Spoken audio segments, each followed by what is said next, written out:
ఓం నమః శివాయ. ఓం నమో నారాయణాయ. నరదృష్టి నివారణ, కర్మ నివారణ, సకల సంచిత కర్మ, ప్రారబ్ధ కర్మ, ఆగమిక కర్మ, దగ్ధ నివారణ, తులాభార కాల భైరవాయ నమో నమః. ఓం దిగంబరాయ విద్మహే తంత్రక్షేత్రాయ ధీమహి తన్నో సంహారకాల భైరవ ప్రచోదయాతు. ఓం శ్రీ మహాలక్ష్మీదేవ్యై నమోస్తుతే. ఓం గణానాం త్వా గణపతిగుం అవామహే కవిం కవీనాపవస్త్రవస్తవం జ్యేష్ఠరాజం బ్రహ్మణస్వత ఆనశృణ్వన్నోతిభిస్సీదసాదనగుం. శ్రీ మహాగణాధిపతయే నమః. హరి ఓం. 1వ తారీఖు 9వ నెల 2024 నుండి 15/9/2024 వరకు పుట్టినటువంటి వారందరూ కూడా ముందస్తుగా జన్మదిన శుభాకాంక్షలు. గతంలో వివాహం అయినటువంటి వారికి వివాహ వార్షికోత్సవ శుభాకాంక్షలు. 1/9 నుండి 15/9 వరకు ద్వాదశ రాశుల్లో గ్రహ గమనాల్ని ఒకసారి వీక్షింపచేద్దాం. వృషభ రాశిలో దేవగురు బృహస్పతి శత్రుస్థానంలో సంచార స్థితి. మిథున రాశిలో కుజ భగవానుడు, కర్కాటక రాశిలో బుధ భగవానుడు, సింహరాశిలో ఏడాది తర్వాత రవి భగవానుడు, కన్యరాశిలో శుక్రుడు మరియు కేతు సంచార స్థితి, కుంభరాశిలో శని భగవానుడు వక్రగమన సంచార స్థితి, మీనరాశిలో రాహు భగవానుడు సంచార స్థితితో ద్వాదశ రాశుల్లో గ్రహ గమనాలు ఈ విధంగా ఉన్నాయి. అందరికీ ముందస్తుగా వినాయక చవితి పండగ శుభాకాంక్షలు.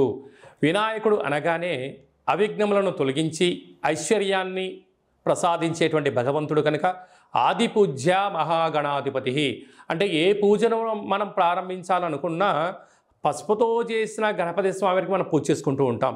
భాద్రపద మాస శుద్ధ చవితి వినాయక జయంతి సందర్భంగా గణపతి స్వామి యొక్క ఆశీస్సులు మనందరిపైన ఉండాలని కోరుకుంటూ, కైలాసనాథుడి యొక్క సుపుత్రుడి యొక్క ఆశీస్సులు మనందరిపైనను చూపిస్తూ, ఎవరికి ఎలాంటి కష్టాలు లేకుండా అందరికీ విద్య, విజ్ఞానము, ఉద్యోగము, వివాహము, సంతానము, రాజయోగము, రాజభాగ్యము, రాజభోగము, ఆనందయోగము, ఎవరికి ఏవేవి కావాలో అన్నీ ప్రసాదించే శక్తి ఆ విఘ్నేశ్వర స్వామి వారికి ఉంది కనుక అందరిపైనను గణపతి స్వామికి ఆశీస్సులను కోరుకుందాం. దయచేసి వినాయక చవితి రోజు సాయం సంధ్యాకాల సమయంలో ఎవరు దయచేసి ఆకాశంలో ఉండబడినటువంటి చంద్ర భగవాను ఎవరూ దర్శించవద్దు. కారణం ఏమిటనగా మన కృష్ణ పరమాత్ముడు పాలలో గ్లాసులో చంద్ర భగవాను యొక్క దర్శనమైనందుకు ఆ సంవత్సరాంతము అనేక రకాలుగా చెయ్యనటువంటి నిందలను పడి అనేక రకాలుగా ఇబ్బందులకు గురయ్యాడు అని చెప్పి మనకు అనేక రకాల పురాణాలు చెప్తూ ఉన్నాయి. కనుక దయచేసి మనం ఎవరము కూడా చూడకుండా ఉండే ప్రయత్నం చేయండి. పరిస్థితుల ప్రభావం చేతనో ఏదో పరిస్థితుల ప్రభావం చూసినట్లయితే దగ్గరగా ఉండబడినటువంటి గణేశ స్వామివారి యొక్క మండపం దగ్గరికి వెళ్ళి ఆ అక్షంతలు వేసుకొని స్వామివారికి మనసారా దండం పెట్టుకోగలిగినట్లయితే ఆ యొక్క చంద్ర దర్శన దోషం తొలగిపోతుందని చెప్పి గమనించగలగాలి. వీలైనంత వరకు కలుషితము కానటువంటి, అంటే రసాయనిక రంగులతో తయారు చేసినటువంటి వినాయకుడిని కాకుండా ఆర్గానిక్ సహజ సిద్ధమైన రంగులను ఏర్పాటు చేసినటువంటి గణపతి స్వామిని పూజించుకుందాం.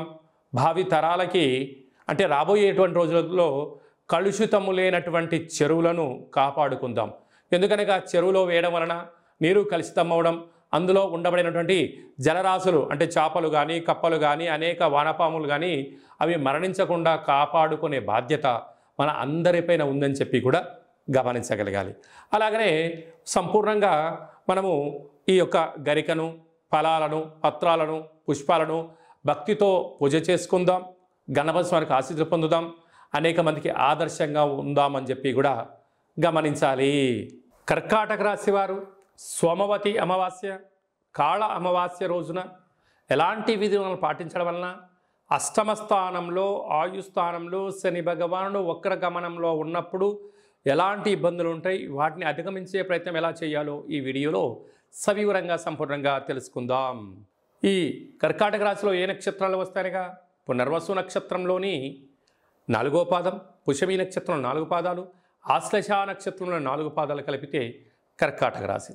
చాలామందికి పుట్టినటువంటి కాల సమయంలో డేట్ ఆఫ్ బర్త్లు లేనటువంటి కారణం వలన పేరు యొక్క మొదటి అక్షరాన్ని అనుసరిస్తూ రాశిని తెలుసుకునే ప్రయత్నం చేద్దాం. హీ, హూ, హే, హో, డా, డి, డు, డే, డో అక్షరాల వారందరూ కర్కాటక రాశి జాతకులే. కర్కాటక రాశాధిపతి చంద్రుడు కనుక ఈ చంద్రుడు సోమవారానికి అధిపతి.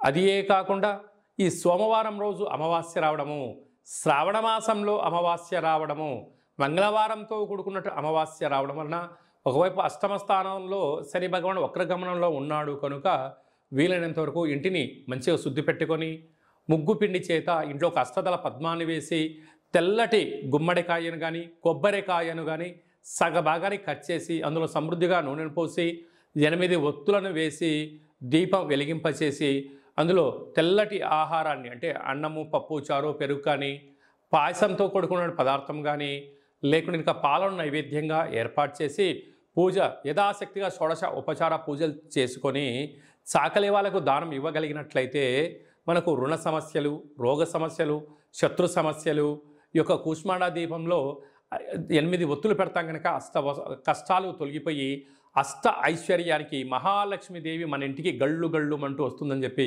గమనించాలి. కనుక ఒకవైపు వ్యయంలో కుజుడు సంచారం చేయడం వలన కుజదోష ప్రభావం కారణం వలన మీ జన్మ నక్షత్రం రోజున అష్టమి అమావాస్య తిథుల యందున దూరావాయు జల ప్రయాణాలు పెట్టుకోవద్దు. వీలైనంత వరకు మౌనం, ధ్యానం, ఆధ్యాత్మికత, ప్రశాంతమైన వాతావరణాన్ని ఏర్పరచుకోగలిగినట్లయితే ఈ కాళ అమావాస్య, సోమవతి అమావాస్య దోషం తొలగిపోతుందని చెప్పి గమనించాలి. కనుక నీటి వ్యాపారస్తులు, హోటల్ వ్యాపారస్తులు, అలాగనే పాల ఉత్పత్తులు, స్వయం వృత్తులు, మార్కెటింగ్ రంగంలో ఉండబోయారు, గృహ భవన నిర్మాణ కార్యక్రమాలు, వ్యవసాయ సోదరిమణులు, సాఫ్ట్వేర్ హార్డ్వేర్ ఉద్యోగస్తులకు కొద్దిపాటి గడ్డు కాలము అని చెప్పి గమనించాలి.